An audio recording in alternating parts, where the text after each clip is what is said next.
The Birds finally went and got their guy that we've all been waiting on. Jonathan Greenard is finally an Eagle, and this edge rushing room is bolstered up overnight in a matter of seconds after getting the Eli Stowers pick. There's a lot to get into here. Howie Roseman is cooking as his typical self in the draft. Not surprised. This is what Howie does every single year. This is why we are not worried about a lot of things in Philadelphia, but we're going to get into all of that. The later rounds, day 1, day 2, and if you want to call it day 3, very interesting. And the future of Philadelphia, I think, is here. We're going to jump into all of that here on Eagle Centric. Eagles fans everywhere, this is for you. He's at the 20. They should stop this one. What you got? Domination! Snot bubbles! He throws. Complete. Touchdown. They've got him again. They've got him again. Sack. Crumpler, what a throw, what a hit, what a catch. The defense is just way too much for the count. It's caught by Alshon Jeffrey for a touchdown. He pushes. Touchdown. Jalen Hood. Touchdown. A.J. Brown. A run. He's going to score. It's a touchdown by Nick Foles. The train is in the end zone. Touchdown. Torrey Smith in for the touchdown is Jeffrey in. Touchdown. Jalen Hurts.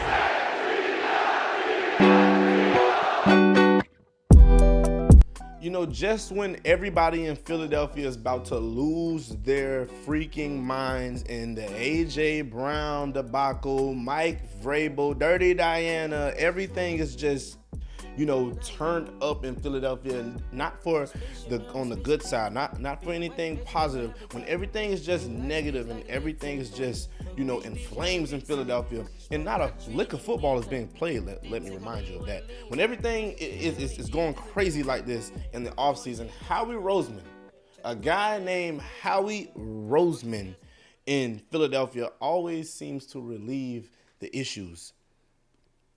Why do I say that? Well, you know why I'm saying that. The Eagles traded up with the Jacksonville Jaguars in the NFL draft, second round of the NFL draft. The Eagles and Jonathan Greenard agreed on a 4-year extension for $100 million.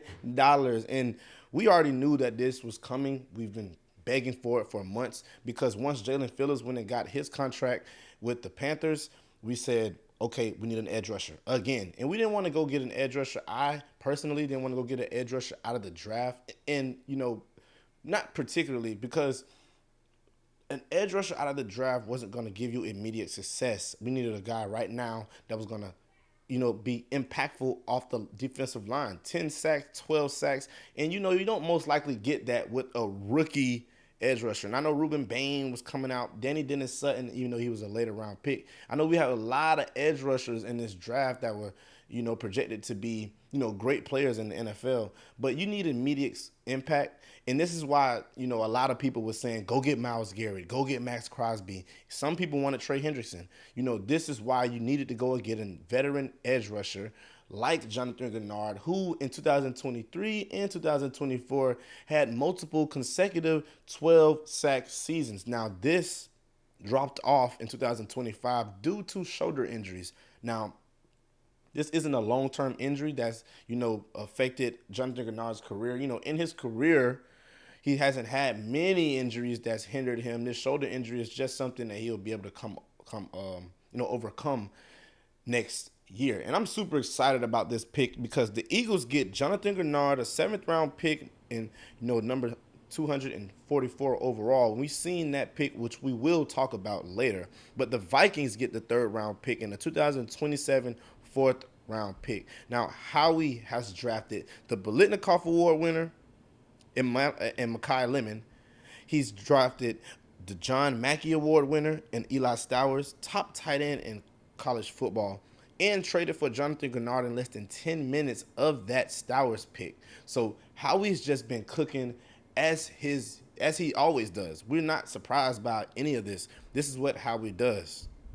And like I said in the beginning, this is why having a GM like Howie Roseman makes everything better. This is why you, as an Eagles fan, watching this shouldn't be worried about losing A.J. Brown. Because when you have a guy like Howie Roseman, a GM like Howie Roseman, who spoils the fan base and give you top picks like Hollywood Brown, Dontavian Wicks, newly acquired first-round draft pick Makai Lemon, you know everything will be A-OK. There wasn't a game that we didn't watch of his this year, and what you see is a relentless player. A relentless player with physical tools. He can win in multiple ways. He is hard to block.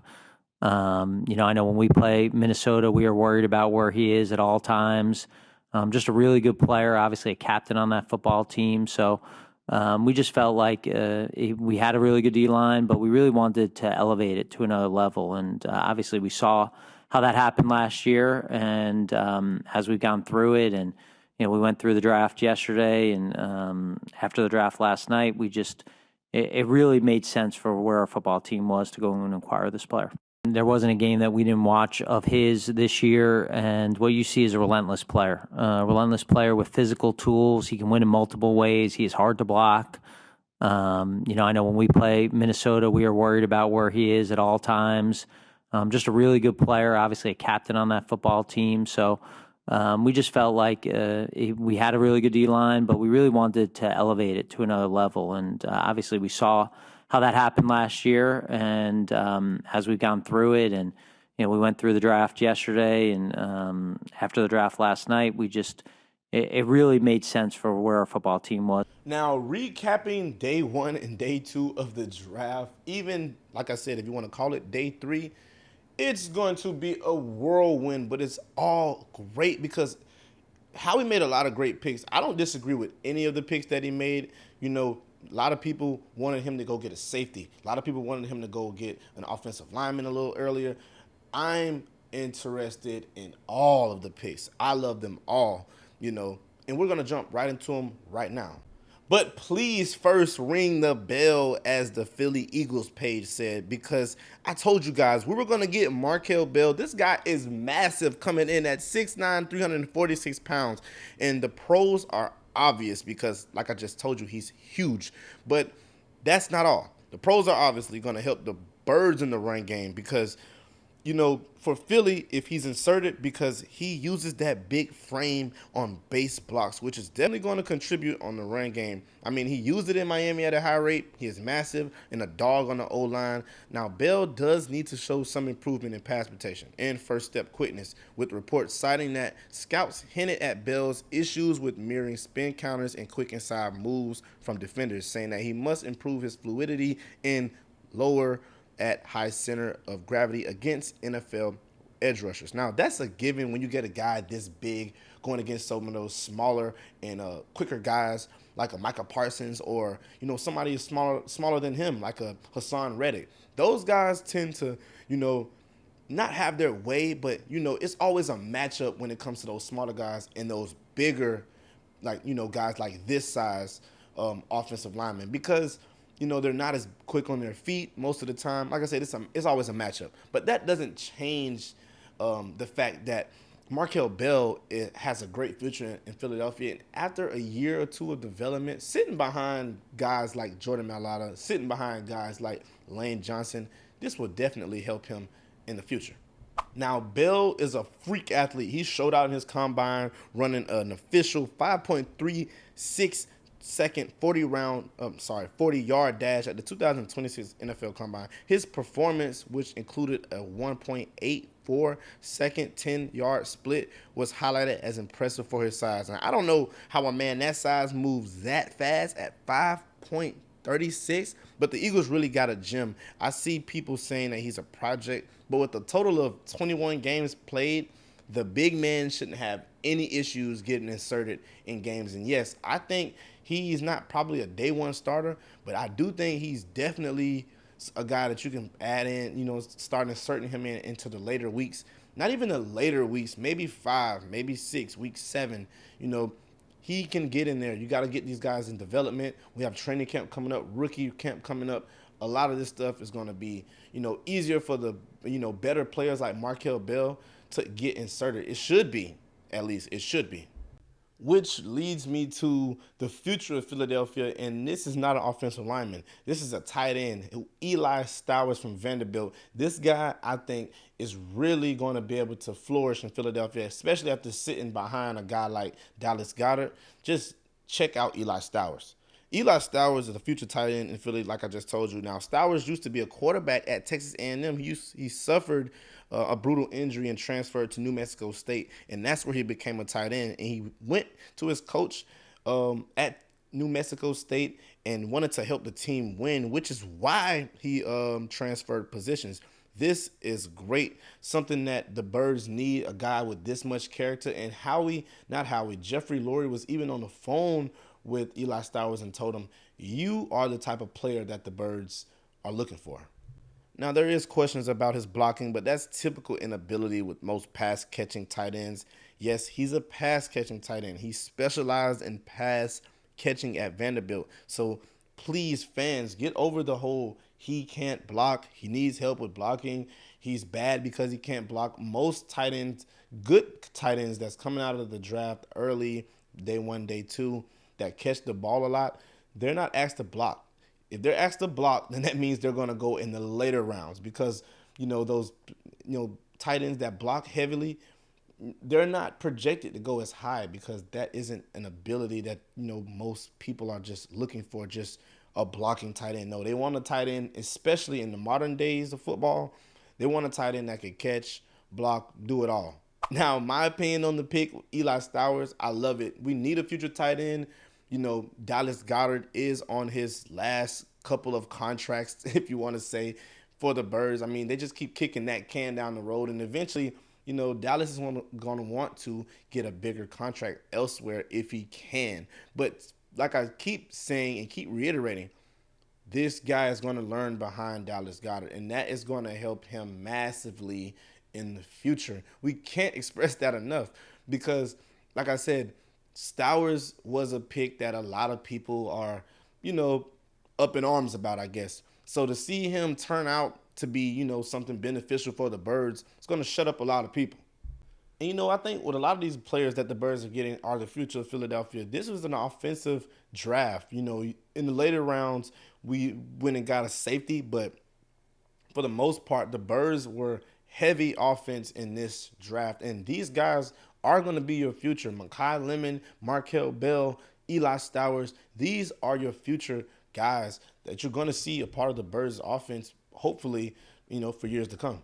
Now, I really want to get into what this Makai Lemon pick will do for the Birds in the future because a lot of people are, it's either on one side or the other. It was a good pick. It was a bad pick. No one's really in between. And I kind of understand that. But I'm on the side of this was a great pick because Makai Lemon in the future is going to do exactly what DeVonta Smith did for the Birds. And think about it.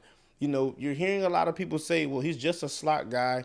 He's versatile, but they didn't really use him on the outside, on the numbers and the perimeter when he was at USC with Lincoln Riley. It's the same thing that was being said about Jay Jettas, the same thing that was being said about Justin Jefferson and a lot of other great receivers that I could tell you who was versatile in college, who could do it in college, but wasn't utilized and wasn't that effective on that side of the field, on that part of the field. That doesn't mean that he's incapable of getting put out on the perimeter and making plays. I think Makai Lemon will do exactly what Smitty did. He has the same setup that Smitty has. If you think about it, we had to trade up from 23 to 20 to go get him. We traded up with the Cowboys. Yes, the Birds traded up with the Cowboys to get Makai Lemon, which was shocking, but not that shocking because, like I just told you, we've seen this happen before. The Birds seen the Giants getting ready to pick, I think it was at 10 or 11, and they jumped. The Giants made a deal with the Eagles, with the Cowboys, to get DeVonta Smith in that year's draft. And this year, it was kind of the same thing. And we know that the Pittsburgh Steelers were on the phone with Makai Lemon at the time that the Birds were trading up to get him. So they jumped the Steelers to get Makai Lemon. And, if the Steelers are all in on a receiver, which is really funny because most of the receivers that the Steelers get are great. They turn out to have great, they're very productive. So, if the Steelers were all in on him, I'm all in on him. But the Birds basically jumped these guys. They robbed them of a pick in Pittsburgh. The draft was in Pittsburgh. So, Howie just like held his nuts the whole time. He just held him and dropped him on Pittsburgh Steelers table at everyone's draft day and just like, I want the player, move is mine.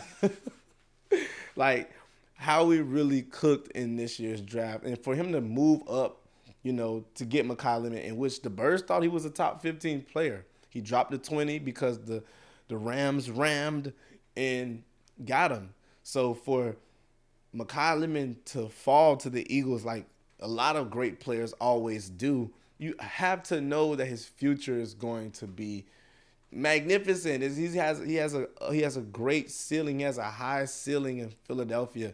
Look at all of the other great players who fell to Philadelphia. Like just name them. Jalen Carter fell to Philadelphia after some car wreck debacle, whatever happened with him in college, and that made him fall to like 9. Jalen Carter was supposed to go in like top 5 that draft, but he fell, and he turned out to have an amazing career in Philadelphia. He has a Super Bowl ring. He's been awesome. So most of the players that fall to Philadelphia always have great seasons, always have great years in Philadelphia. And Howie has an eye for these guys, and it's always a guy that we've never expect. It's always someone we're not even, it's probably not even on our radar. Makai Lemon was on a lot of people's radar, but everyone wanted just Jordan Tyson. Everyone was looking elsewhere. But for the Birds to go and get Makai Lemon, the best receiver in this draft, if you ask me, behind him is Jordan Tyson because of the injuries. I think this is a steal. It was a steal. We know it was a steal because the Steelers wanted him and we stole them from the Steelers. But that was awesome seeing Makai Lemon get stolen from the Steelers.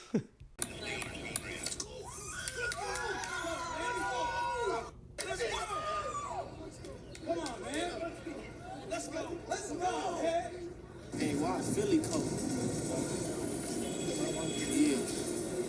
Oh, Philly just traded for you. Hello? This is Philly. They just traded for you. Philly's picking you right now.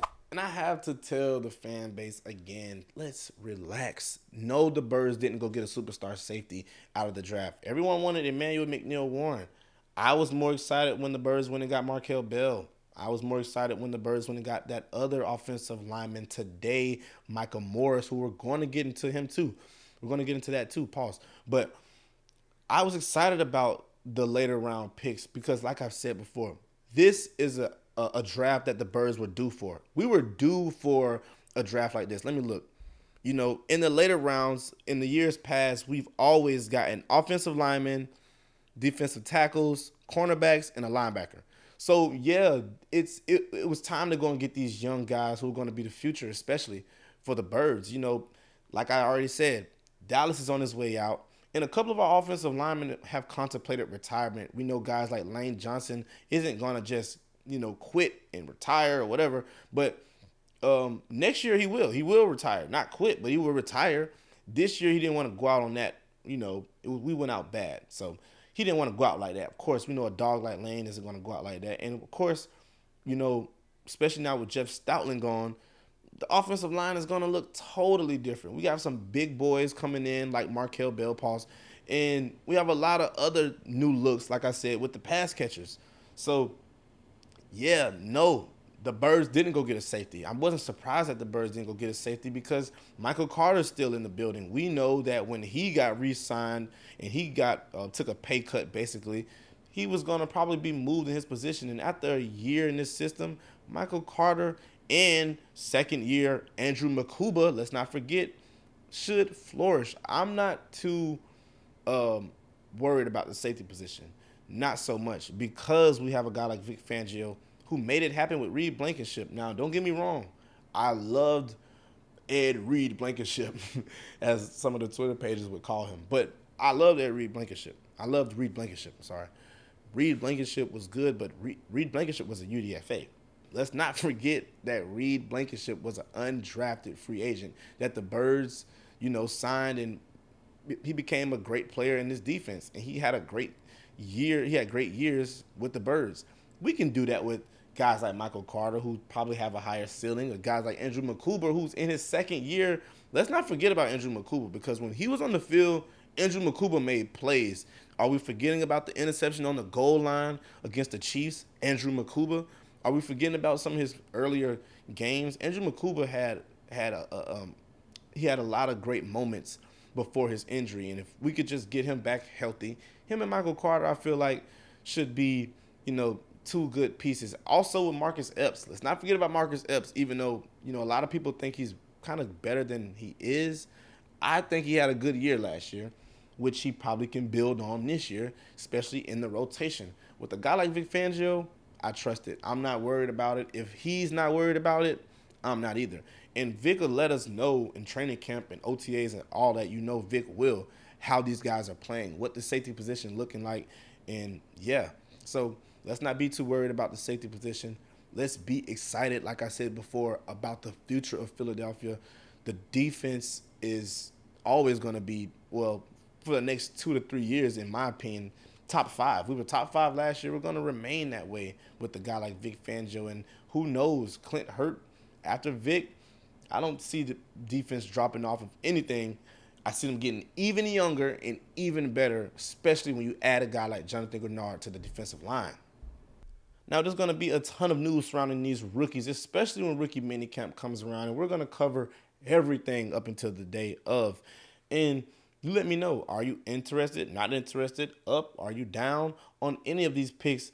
I advise you to be up and be very, very excited about the future, because we know Howie doesn't just go out like any other GM, like the Rams, and just make these random picks.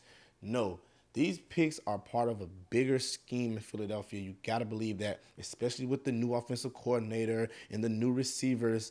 Man, Jalen Hurts are going to have a lot of toys to play with, pause, in this new Eagles offense. And, man, I don't know how anybody else is anything other than excited when it comes to this Eagles offense and defense, with Jonathan Greenard being added to the edge rushing group. I cannot stress that enough. Be excited, because just because the Birds didn't get one position in the safety, doesn't mean that everything is just going to be, like A.J. Brown says, a shit show.